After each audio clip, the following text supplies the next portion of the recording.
Welcome back. COVID-19 has no doubt remained the precursor of recent activities across the world as governments and organizations continue to modify their ways and means in a bid to actualize their goals. And while the world is focused on the health and economic disruptions, however, cyber attacks have been on the rise owing to the activities of cyber criminals who are capitalizing on the crisis, and that includes Nigeria. The partner on risk advisory at Deloitte Nigeria, Mr. Tope Aladenusi, joins us now to analyze the extent of such attacks in the country and proffer some solutions. Good morning, Mr. Aladenusi. Thanks for coming on Business Morning. Good morning. Thanks for having me. So your cybersecurity outlook report for 2020 was actually tagged a year of shifts, and one would wonder if you actually envisaged COVID-19 before publishing that report. Not really.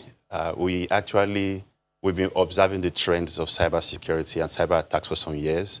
And if you also observe trend, you realize that every 100 years, some massive shifts happen. So right from 2017, we started expecting there would be a massive shift in the way things happen in the world.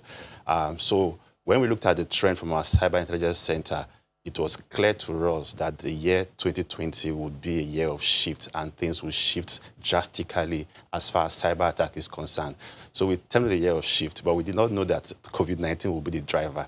But it happens to be that right now, everything we said was going to happen, COVID-19 is making them to happen very quickly. But to what extent have cyber attacks actually traveled around the globe? Cyber attack, it's something that's it's a burning issue right now. And the reason is very simple. Everyone has now migrated online. With COVID-19, we have now been forced to embrace the future of work so early. You know, there was a time people were predicting that the future of work is such that people can work remotely, they can work from home, and this was something people expected to do in phases. Companies were planning that they're going to have a phased approach to it. But with COVID-19, it came upon everyone suddenly. With the lockdown by various governments across the world, we are now forced to work from homes. And what that means is that people are now working remotely rather than working in organizations. And this has now exposed them to more cyber attacks. And the cyber criminals, all they need is just internet connection and a laptop. And so this has further increased cyber attack. One other thing to mention is that cyber attackers, they thrive on fear, on uncertainty, on doubt, and on greed, people's greed. Now, because of what is happening in the world, people are fearful, there are uncertainty everywhere. That has now made cyber attack to come to the front burner, and because people are scared, so attackers can really go after them, trick them with information to capitalize on their fear and uncertainty. But what sectors have actually been the heaviest hit by the activities of cyber criminals here in Nigeria? In Nigeria, I think the heaviest hit sector will be the financial services industry. Research shows that the FSI industry usually have attacks 300% times more than other industries. And the reason is very simple. When you touch like a bank, for instance, the conversion from the attack to cash is very short. Because when you attack a bank, you are attacking cash directly. When you attack, let me say, a manufacturing company, you may first of all get maybe confidential information and think of how to use it to get money. But for banks or for financial institutions, you touch cash directly. And so that is why they have been attacked more than other industries. But we've seen of recent that the attack pattern is shifting. Attackers are now going after all companies because there are different types of attack right now. I don't need to touch cash directly. For instance, there's a kind of attack called ransomware, where somebody could send a malicious program to you via an email. And once you click on it, it can encrypt your entire computer or encrypt your server. That can happen to any company in any industry. And once that is done, they have to now demand that you should pay a certain ransom. Because of that, I don't need to go and attack a bank any longer. I can look for the low-hanging fruit, the ones who are not taking cybersecurity very seriously, and I can begin to attack them. And that's the way attackers are thinking right now. And that's why beyond the FSI industry, we are seeing that cyber attack is, going proliferating across several industries right now. But what's the level of awareness of people about the activities of cyber attackers? I think that's a major issue. The awareness is still quite low. We have a number of organizations doing lots of work around awareness. The banks, especially, they are doing a lot, but there's still a very low level of awareness. And with security, you are strong as your weakest link, and so the most uninformed user is enough to give us access to the system. For instance, I give you an example. If you're in a company and you just send a link, or put a fake Wi-Fi around that mimic the Wi-Fi of a company. Let's say my Wi-Fi name is Wi-Fi, and I also put another Wi-Fi called Wi-Fi.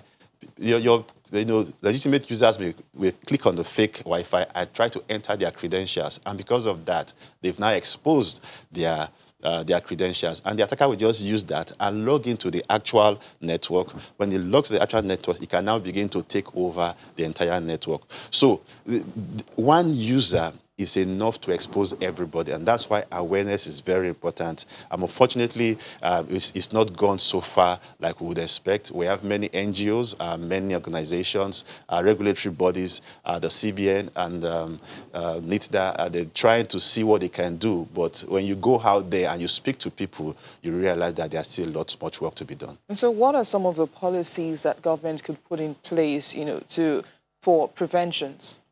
Okay, in terms of government, we can look at it from different aspects. For the country as a whole, there is the Nigerian Cybercrime Act, which was released in May 2015, and that act is in place right now, which if organizations and even if the government put it to practice, we'll expect to see a more secure cyber ecosystem.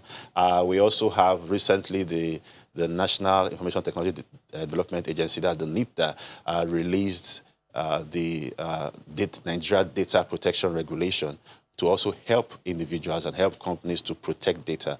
So, and especially the Central Bank of Nigeria, as the Central Bank of Nigeria has done a lot to put a lot of regulation in place. But what we need to see now is the actual implementations of those regulations. We are not saying the regulations are the best. There are still rooms for improvement. But what we have is in many instances, comparable to what we have in other countries. But where we have the issue is actually following through and seeing that these things are implemented as it has been stated in black and white. What about the companies and, of course, the financial institutions, which you say are the worst hit, and individuals? How do they come in this regard? What role do they also have to play to curb the activities of cyber criminals? So let me start from the individuals. We all need to be aware, and we need to protect ourselves, because think about it right now. Many organizations are working remotely, those that can work remotely. What that means is that individuals have now moved the corporate network that used to be in an enclosed building to their various houses.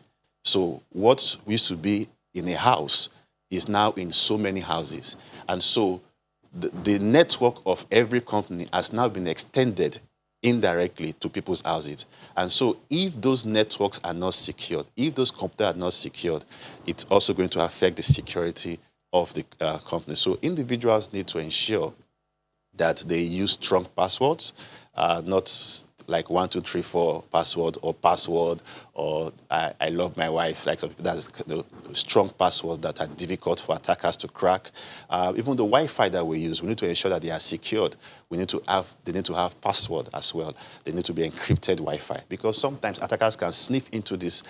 When I mean sniff, have access to this Wi-Fi and have access to the company's network. So these are some of the things individuals can do.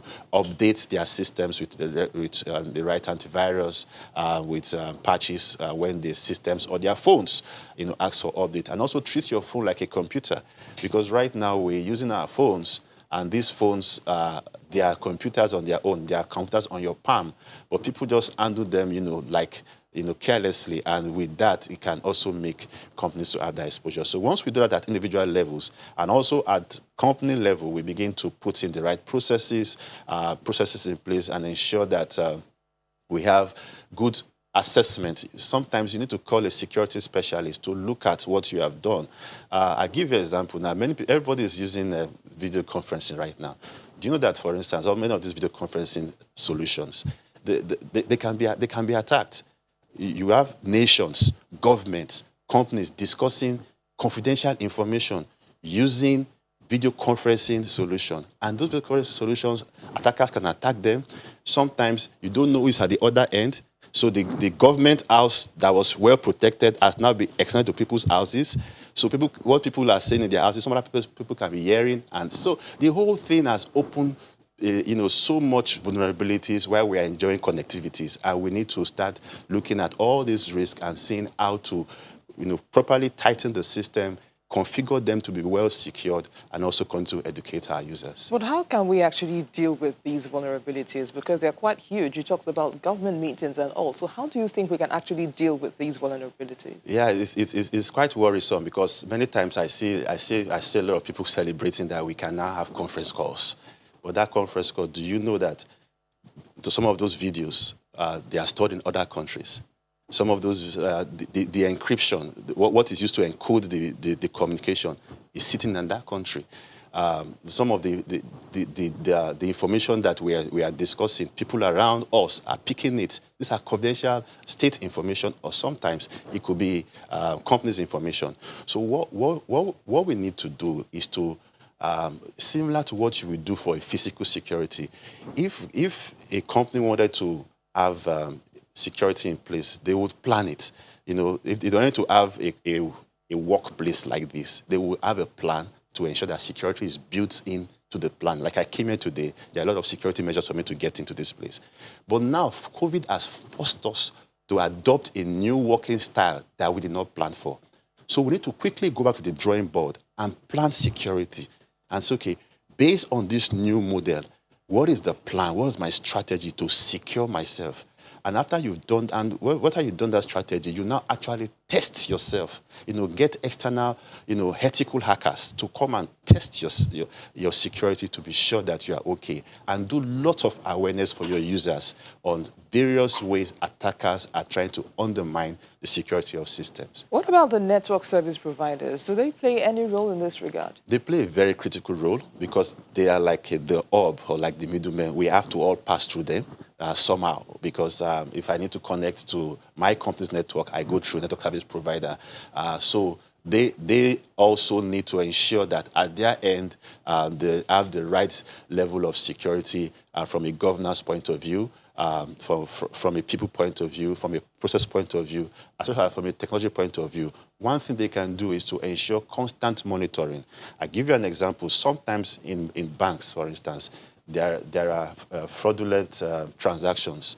And so the banks is able to say, okay, this was done by through this network provider. We should be able to go to that network provider, and that network provider will be able to tell us that this was done by this person that has subscribed to me. So they need to have those kind of robust systems that keeps track of everything going through their network, especially so that when there is a breach, we can, follow a process to uncover what happened, when it happened, and who did it, and possibly why it was done. Risk partner in risk advisory at Deloitte Nigeria, Tope Aladenusi. Thanks for coming on the program. Thank you for having me.